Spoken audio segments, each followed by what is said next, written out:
हे students, आज के हमारे इस लेक्चर में हम हमारी एक्सरसाइज 3.5 का क्वेश्चन नंबर 4 सॉल्व करेंगे। दोस्तों, हमारे इस क्वेश्चन 4 के टोटल 5 पार्ट्स हैं। इन सभी 5 पार्ट्स में हमें डिफरेंट सिचुएशंस गिवन है। इन सभी सिचुएशंस को हमें सॉल्व करना है। अब दोस्तों, जब हम इन सिचुएशन को सॉल्व करेंगे तो हमारे पास कुछ पेयर ऑफ लीनियर इक्वेशंस भी आएंगी और ऐसी इक्वेशन को हमें किसी भी अलजेब्रिक मेथड से सॉल्व भी करना होगा। तो आइए आज के इस लेक्चर में हम हमारे इस क्वेश्चन 4 का फर्स्ट पार्ट स्टडी करेंगे। तो चलिए देखते हैं इसमें क्या कहा गया है। A part of monthly hostel charges is fixed and the remaining depends on the number of days one has taken food in the mess। तो दोस्तों, यहां पर एक हॉस्टल की बात की जा रही है। जब भी कोई स्टूडेंट ऐसे हॉस्टल में जाता है तो उसे एक फिक्स चार्ज देना पड़ता है रूम के लिए। अब दोस्तों, फिक्स चार्ज के बाद जितने भी दिन वो हॉस्टल की मेस से खाना खाएगा उसके लिए उसे अलग चार्ज पे करना होगा। अब यहां पर हमें कहा गया है when a student A takes food for 20 days she has to pay rupees 1000 as hostel charges, whereas a student B who takes food for 26 days he pays 1180 as hostel charges। Find the fixed charge and the cost of food per day। तो यहां पर हमें कहा गया है कि जब भी कोई एक स्टूडेंट ए 20 डेज के लिए उस मेस से खाना खाता है तो उसे टोटल 1000 रुपीज पे करने होते हैं, और अगर स्टूडेंट बी 26 डेज के लिए खाना खाएगा तो उसे 1180 रुपीज पे करने होंगे। तो हमें बताना है कि उस हॉस्टल का फिक्स चार्ज क्या है और पर डे फूड का चार्ज कितना है। दोनों चीजें हमें बतानी है। तो आइए शुरू करते हैं। सबसे पहले तो लेट कर लेते हैं कि उसी हॉस्टल का फिक्स चार्ज है x रुपीज और फूड का पर डे का कॉस्ट है y रुपीज। अब स्टूडेंट ए के लिए हमें क्या कहा गया था कि जब उसने 20 डेज के लिए मेस से खाना खाया तो उसे 1000 रुपीज पे करने पड़े। अब जरा आप खुद सोचिए, जब वो स्टूडेंट हॉस्टल में गया, शुरुआत में फर्स्ट डे जब हॉस्टल में गया तो उसे एक फिक्स चार्ज तो देना पड़ेगा रूम के लिए, राइट? यानी कि उसे x रुपीज का चार्ज तो उसी टाइम लग गया। फिर उसने 20 डेज तक मेस से खाना खाया, उसके लिए उसे अलग चार्ज पे करना होगा। अब हमने लेट किया है दोस्तों कि एक दिन के लिए फूड का कॉस्ट है y रुपीज। अब उसने 20 डेज तक खाना खाया तो टोटल कॉस्ट कितना हुआ फूड का? Yes, 20 y rupees.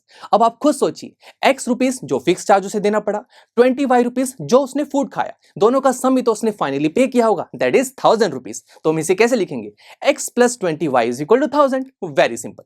अब आइए स्टूडेंट बी की बात कर लेते हैं। स्टूडेंट बी के बारे में यहां कहा गया है कि जब उसने 26 डेज के लिए उस हॉस्टल की मेस से खाना खाया तो उसे 1180 टोटल चार्जेस देने पड़े।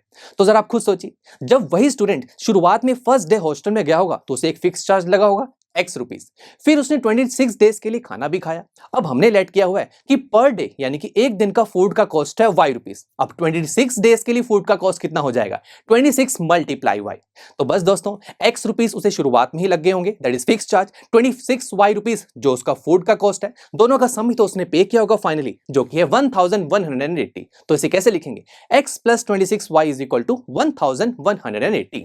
तो देखा दोस्तों, यहां तुम्हारे पास दो इक्वेशंस बन चुकी हैं। अब बस इन दोनों इक्वेशन को हमें सॉल्व करना होगा ताकि हमारे पास x और y की वैल्यू आ जाए। बिकॉज x से मुझे पता लगेगा कि हॉस्टल का फिक्स चार्ज क्या है और y से मुझे पता लग जाएगा कि उस हॉस्टल में एक दिन का फूड का कॉस्ट कितना होगा। अब दोस्तों, ऐसी इक्वेशन को सॉल्व करने के लिए हमने बहुत सारे अलजेब्रिक मेथड स्टडी किए थे। सबसे पहला था सब्स्टिट्यूशन मेथड, दूसरा elimination and last is cross multiplication method. अब दोस्तों, जैसे कि हमें जानते हैं कि इन इक्वेशन को हम किसी भी मेथड से सॉल्व कर सकते हैं, आंसर तो हमारे पास सेम ही आने वाला है। बट दोस्तों, हमें पता है कि हमारे एग्जाम्स में वैसे ही हमारे पास बहुत टाइम कम होता है, तो हमें स्मार्टली ऐसा मेथड चूज करना होगा जो जल्दी से इन इक्वेशंस को सॉल्व करे और हमारे पास x और y की वैल्यू आ जाए। अब अगर मैं सब्स्टिट्यूशन की बात करूं तो सब्स्टिट्यूशन मेथड में हम कोई भी एक इक्वेशन से किसी एक वेरिएबल की वैल्यू निकालते हैं और उसे दूसरी इक्वेशन में सब्स्टिट्यूट कर सकते हैं। तो हाँ, ये मेथड लगाया जा सकता है। बट स्टूडेंट्स, जरा आप देख रहे हैं कि इन दोनों इक्वेशंस में जो राइट हैंड साइड में नंबर्स कितने बड़े बड़े हैं, 1000, 1180। तो मतलब किसी भी एक इक्वेशन से एक वेरिएबल की वैल्यू निकालूंगा और फिर उसे दूसरे में सब्स्टिट्यूट करूंगा तो दोस्तों कैलकुलेशन थोड़ी लंबी होने के चांसेस हैं। तो फिर देखते हैं दूसरा मेथड, देखते हैं क्या वो टाइम सेव कर सकते हैं। Elimination method. दोस्तों, एलिमिनेशन मेथड में हम हमारे गिवन पेयर ऑफ इक्वेशन में किसी भी एक वेरिएबल को एलिमिनेट कर देते हैं और जिस वेरिएबल को हम एलिमिनेट करना चाहते हैं उसकी जो टर्म है वो दोनों इक्वेशन में हम सेम करते हैं। और ये काम तो दोस्तों ऑलरेडी हमारे दोनों इक्वेशन में हुआ पड़ा है। जैसे कि देखिए, दोनों इक्वेशन में लेट से अगर मैं x वेरिएबल को एलिमिनेट करना चाहता हूं तो दोनों इक्वेशन में दोस्तों x वेरिएबल वाली टर्म बिल्कुल सेम है। फर्स्ट इक्वेशन में भी x है, सेकंड इक्वेशन में भी x है। तो देखिए, हमारा काम तो ऑलरेडी हो चुका है, हमें तो जस्ट बस इसे एलिमिनेट करना है। तो ये मेथड लगाना बहुत ही इजी है और टाइम सेव भी करेगा हमारा। तो आइए शुरू करते हैं, एलिमिनेशन मेथड लगाएंगे। तो स्टूडेंट्स, एलिमिनेट कैसे करें x को? जब अगर मैं दोनों इक्वेशन को ऐड करूंगा तो क्या एलिमिनेट होने के चांसेस हैं? नहीं स्टूडेंट्स, जब मैं इनको ऐड करूंगा तो x और x तो 2x हो जाएंगे, मुझे तो कैंसिल आउट करना है। तो सबट्रैक्ट करते हैं। अब सब्ट्रैक्ट करने से दोस्तों क्या होगा, सेकंड इक्वेशन के सामने नेगेटिव साइन आएगा। अब ये नेगेटिव साइन सेकंड इक्वेशन के अंदर आने वाली हर एक टर्म के साइन चेंज कर देगा। तो आइए अब सब्ट्रैक्शन करते हैं। x minus x cancel out, उसके बाद 20y माइनस 26y जो कि होगा माइनस 6y, एंड लास्ट में 1000 माइनस 1180 विच इज माइनस 180। तो बहुत सही है। y की वैल्यू कैसे निकालेंगे, माइनस 180 डिवाइड बाय माइनस 6, ऊपर भी माइनस नीचे भी माइनस, कैंसिल आउट, और 6 जो है 180 को डिवाइड भी कर सकते हैं जो कि होगा 30।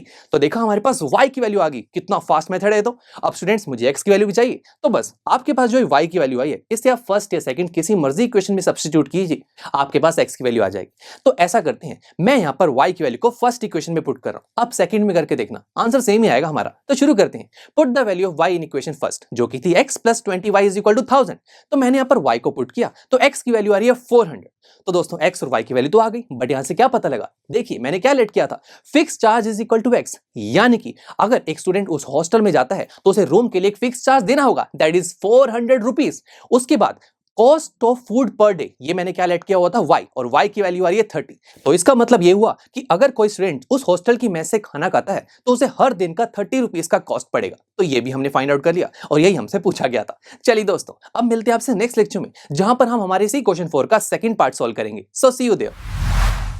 आई एम श्योर स्टूडेंट्स आपको ये लेक्चर काफी पसंद आया होगा, और ऐसे ही मजेदार तरीके से अपने हर एक कॉन्सेप्ट क्लियर करने के लिए डाउनलोड कीजिए PUSTACK ऐप को, जहां पर आपके पास और भी बहुत सारे ऑप्शंस होंगे, जैसे कि back exercise solutions, tip videos, sample papers and much more. So what are you waiting for? Download the app now.